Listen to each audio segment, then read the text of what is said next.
बड़ी खबर आ रही है। भद्रवाह डोडा में आतंकियों के खिलाफ ऑपरेशन की बात है। भद्रवाह डोडा में पर्यटकों की एंट्री बंद कर दी गई है। खुफिया इनपुट्स मिले हैं और इसके बाद सुरक्षा बलों का ऑपरेशन जारी है। गुरसिमरन हमारे साथ लगातार बने हुए हैं। गुरसिमरन, इस पूरी खबर पर अपडेट क्या है?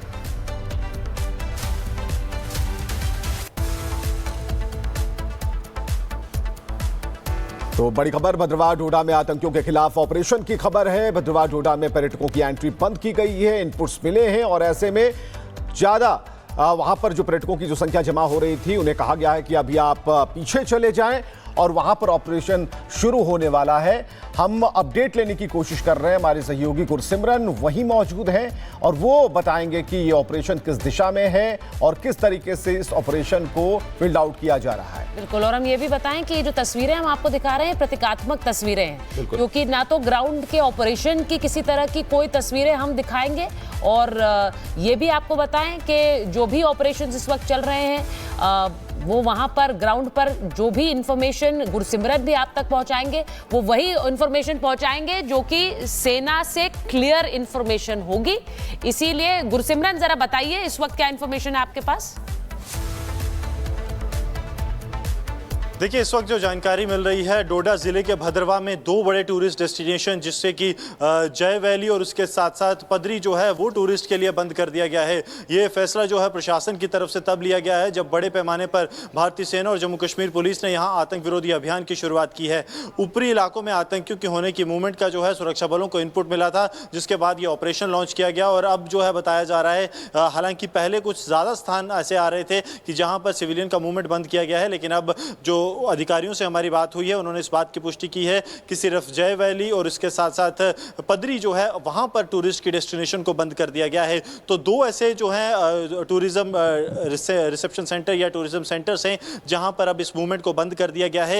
ये सैलानियों की जो है सुरक्षा को ध्यान में रखते हुए फैसला जो है प्रशासन की तरफ से लिया गया है। ये परमानेंट फैसला नहीं है। वहां पर आतंक विरोधी अभियान जारी है। ऊपरी इलाकों में आतंकियों के होने की सूचना जो है वो सुरक्षा बलों को मिली थी, जिसके बाद ये ऑपरेशन लॉन्च किया गया और दौरान ऑपरेशन वहां पर किसी भी तरह की सिविलियन मूवमेंट नहीं होगी। ये जानकारी जो है हमें मिल रही है। बड़े पैमाने पर ऑपरेशन जारी है। सुरक्षा बलों की तरफ से कहा गया है कि ऑपरेशन की डिटेल्स जो है वो देर बाद में जारी की जाएंगी जी, क्योंकि आप देखिए डोडा में, किश्तवाड़ में लगातार आतंकियों के घरों पर भी छापामारी चल रही है। उस बीच सुरक्षा बलों को इन्फॉर्मेशन मिलती है कि यहाँ आतंकी एक्टिव हो सकते हैं ऊपरी इलाके में और उसके बाद ये ऑपरेशन शुरू किया गया और सिविलियंस को वहाँ ना जाने की हिदायत दी गई है।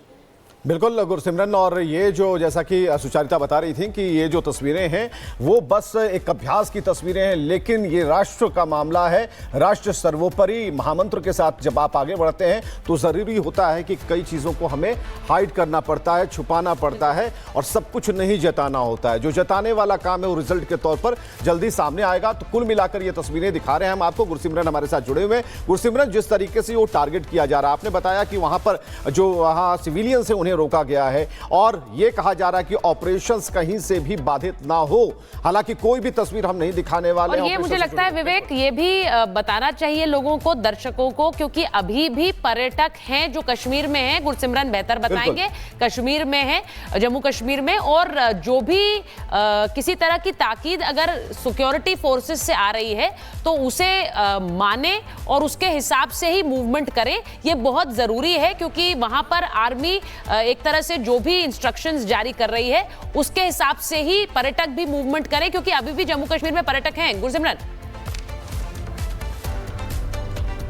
देखिए, पर्यटक काफ़ी लंबे नंबर्स पे, बड़े नंबर्स पे यहाँ पर जम्मू कश्मीर में मौजूद हैं। कश्मीर घाटी में कहीं ना कहीं लोग जो हैं वो वापस ज़रूर गए हैं, इसमें कोई शक नहीं है। लेकिन जम्मू कश्मीर में बाकी इलाकों में जो है काफ़ी पर्यटक हैं, चाहे जम्मू के आप डोडा की बात कर दें, किश्तवाड़ के इलाकों की बात कर दें, या फिर आप उधमपुर और रामबन की बात कर दें जहाँ पत्नीटॉप एक बड़ा टूरिस्ट डेस्टिनेशन आता है। तो यहाँ पर हैं माता वैष्णो देवी के दर्शनों के लिए लगातार जो है तीर्थयात्री यहाँ पर पहुँच रहे हैं। लोग काफ़ी ज़्यादा है, लेकिन अब सुरक्षा बल ये कोशिश कर रहे हैं कि जहाँ भी, जिस इलाके में भी आतंकियों के होने की सूचना है वहां से सिविलियंस को दूर रखा जाए, क्योंकि हर पल अपडेट हम आपको बता रहे। गुरसिमरन, बहुत बहुत शुक्रिया।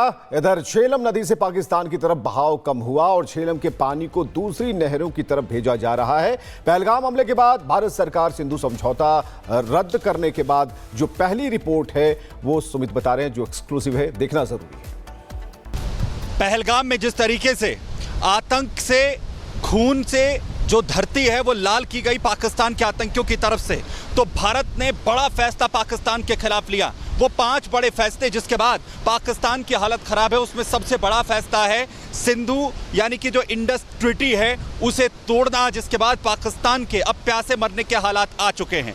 जो नदियां हैं आखिर कैसे, जब उनका जो पानी है, जो बांध है वो बंद किए जा रहे हैं, तो कैसे उनका जलस्तर घट रहा है। मैं आपको तस्वीर दिखाता हूं, ये जरा तस्वीर आप देखिए, क्योंकि जो झेलम नदी है, चिनाब नदी है, जो सिंधु नदी है, उस पर जो बड़े बड़े बांध बनाए गए हैं उन पर पूरी तरह से पाबंदी लगा दी गई है, यानी एक बूंद भी जो है वो पाकिस्तान की तरफ ना जा पाए। मैं आपको ये तस्वीर दिखा रहा हूं कि कैसे जो पूरा सूखा है वो इस वक्त नजर आने लगा है उन नदियों में जो पाकिस्तान की ओर, जो पश्चिम की ओर बहती हैं, और उन पर पूरी तरह जो पानी है उसकी कमी की वजह से पाकिस्तान में हाहाकार मचना शुरू हो चुका है। दरअसल 1960 में कई परियोजनाएं बनाई गई थी जिसमें ये इंडस ट्रीटी जो है वो साइन की गई थी, पाकिस्तान को पानी मिलता रहे। लेकिन अब जो आतंकवाद का खूनी खेल लगातार पाकिस्तान की तरफ से खेला गया है, उसके बाद भारत आखिर किस तरीके से एक्शन मोड में आ चुका है। दरअसल ये पानी जो है वो झेलम नदी और इंडस नदी के जरिए पाकिस्तान की ओर जो है वो जाता है, सिंधु नदी के जरिए जाता है, जिन पर उरी बांध के भी क्योंकि 2 हिस्से हैं,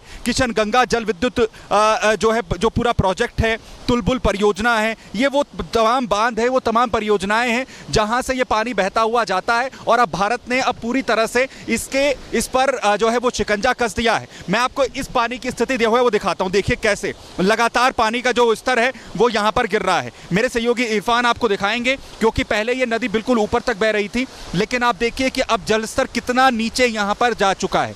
पूरा नीचे धीरे धीरे जो पानी की क्वांटिटी है, जो मात्रा है, वो लगातार यहां पर कम हो रही है। और ये जो पानी है जो इससे पहले पाकिस्तान में जाता था, जहां तकरीबन 70 से 80% जो पानी है ये इसका इस्तेमाल पाकिस्तान में कृषि के लिए होता था, वहां इस्तेमाल होता था, जो बड़ी परियोजनाएं हैं उनका इस्तेमाल जो है वो यहां पर होता था। और अब पाकिस्तान के प्यासे मरने के हालात हो चुके हैं। ये हालात हो चुके हैं कि पाकिस्तान बिलबिलाया हुआ है, यूएन से लेकर अलग अलग देशों, अमेरिका जैसे देशों के पास, ईरान जैसे देशों के पास जा रहा है कि अगर भारत ये कदम उठाता है तो पाकिस्तान पूरी तरीके से बर्बाद हो जाएगा। लेकिन भारत ने जो बड़ा कदम उठाया है उसमें डीसिल्टिंग की जा रही है, क्योंकि एक बड़ी बात यह है, एक पाकिस्तान की तरफ से कहा जा रहा है कि भारत के अंदर ये कैपेसिटी नहीं है कि ये जो पानी है इसे वो रोक सके। लेकिन आप देखिए भारत ने आखिर कैसे अपनी कैपेसिटी को पूरी तरह से इंक्रीज करना भी शुरू कर दिया है। डीसिल्टिंग की जा रही है, जो बांध हैं वहां से गाद निकाली जा रही है। इसके अलावा अलग अलग नहर जो बंद थी उन नहरों को एक्टिवेट कर दिया गया है, जो अलग अलग जगहों पर अब पानी यहां पर पहुंचाएगी, क्योंकि जल शक्ति मंत्रालय की तरफ से साफ तौर पर यह कह दिया गया है कि जो साजिश पाकिस्तान ने रची उसके लिए सबसे बड़ा अगर सबक है तो वो ये होगा कि भारत अपनी तरफ से होने वाले जो नदियां जो है यहां से बहती हैं उसका एक बूंद पानी भी पाकिस्तान ना जाने दे। और उसी का असर है कि लगातार ये जो नदियां हैं ये अब सूखने की कगार पर पाकिस्तान की ओर जो जा रही हैं वो पहुंच चुकी हैं। भारत ने पूरी तरह अपने बांध जो हैं वो बंद कर दिए हैं और पाकिस्तान के प्यासे मरने के हालात, पाकिस्तान में सूखा मरने के हालात इस वक्त पैदा हो चुके हैं।